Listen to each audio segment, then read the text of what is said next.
The sun was a white-hot coin hanging over the Iraqi desert, turning the air into a shimmering haze that made every breath feel like inhaling fire. It was July 2007, and Alpha Company, 1 Stone Battalion, 5th Marines had just rolled into a dusty village outside Ramadi. The intel was bad, everyone knew it. The street was too quiet, the kind of quiet that screams ambush.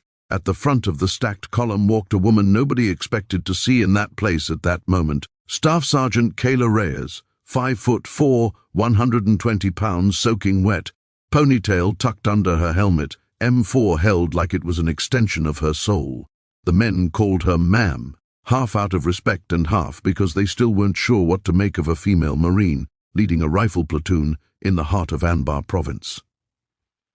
15 seconds in, and you already know this story is going to hurt. If you love real Marine grit, real courage under fire, hit that subscribe button right now so you never miss what happens when the world underestimates the wrong person. They called the street route Michigan, but to the insurgents it was the Gauntlet. The platoon moved slow, hugging walls, boots crunching on broken glass and spent casings. Kayla was on point because she had the best ears in the company. She could hear an IED pressure plate click before it ever clicked. Then it happened. A single AK opened up from a rooftop 200 meters north, then another, then a dozen. The world exploded into green tracers and orange muzzle flashes. The Marines dropped behind cover, returning fire, screaming for the squad on the left to flank. That's when the voice cut through the chaos like a blade. "Strike her down! Take the woman first!" It came from a megaphone across the alley, Arabic then broken English. The commander of the cell, some mid-level Al-Qaeda prick who thought killing the female leader would break the American spirit. You could hear the smirk in his voice. He wanted Kayla dead on camera. He wanted the footage on jihadist forums by sundown. The platoon froze for half a heartbeat, not out of fear for themselves, out of pure boiling rage that someone would dare single her out. Kayla didn't flinch. She keyed her headset, voice calm as Sunday morning. "All stations, this is Reaper 1 Actual. I have positive ID on the megaphone. 3rd floor, blue house, east window. Engaging." Her spotter, Corporal Danny Alvarez, looked at her like she was insane. "Ma'am, they've got the angle on us. You stand up, you're dead." She locked eyes with him, the same eyes that had stared down drill instructors at Paris Island when they told her women couldn't hack combat. "Then I guess I better not miss." 3 seconds, that's all it took. 3 seconds from the moment that Commander sealed his fate with 8 arrogant words. Kayla rose from cover like a wrathful ghost. Rounds snapped past her head, chewing chunks of concrete from the wall behind her. She brought the M4 to her shoulder, smooth and steady, cheek weld perfect, breathing controlled the way only someone who'd fired 100,000 practice rounds could manage. The ACOG reticle settled on a black dishwasher in a window. The commander was still screaming, waving his fighters forward, thinking she was frozen, thinking she was prey. She exhaled. Finger took the slack out of the trigger. Crack! 1.505 round crossed 187 meters of hell and punched through the bridge of his nose. The megaphone dropped. The screaming stopped. You could hear the body hit the floor through the open window. The entire street went still for one impossible second, like the desert itself was stunned.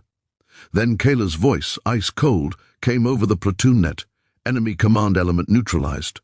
Push, and push they did. Something primal broke loose in those Marines. They moved like demons, clearing room after room, grenades popping, rifles barking.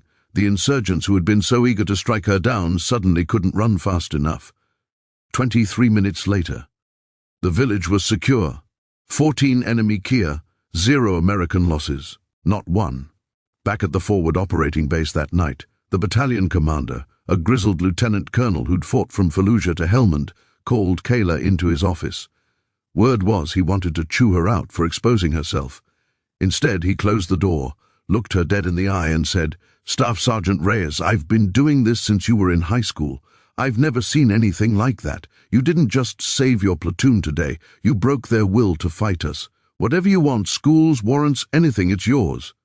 Kayla just smiled the smallest smile and said, "Sir, I just want to go get my Marines some hot chow."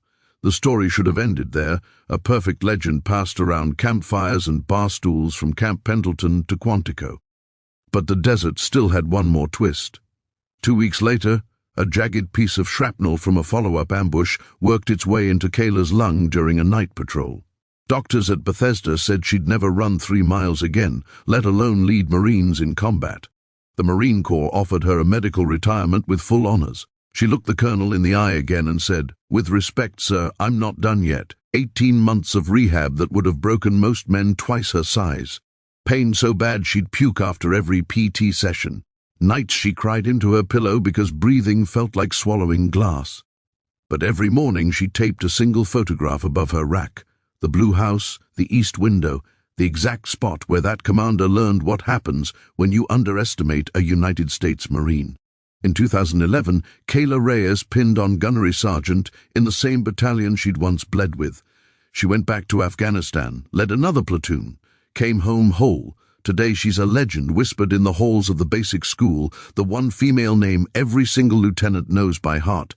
The Marine Corps doesn't hand out many perfect days, but July 17th, 2007 belongs to her forever. 3 seconds. That's all it took for one woman to remind the world that courage doesn't care about gender, size, or what anyone thinks you can't do. When they yelled, "Strike her down," she answered with a single round and a lifetime of proof that real Marines don't need permission to be lethal. So tell me in the comments, from which part of the country are you watching this video right now? East Coast, West Coast, down south, out in the heartland? Drop your state or your duty station. Let's show the world where America's warriors and patriots are tuning in tonight. Semper Fi.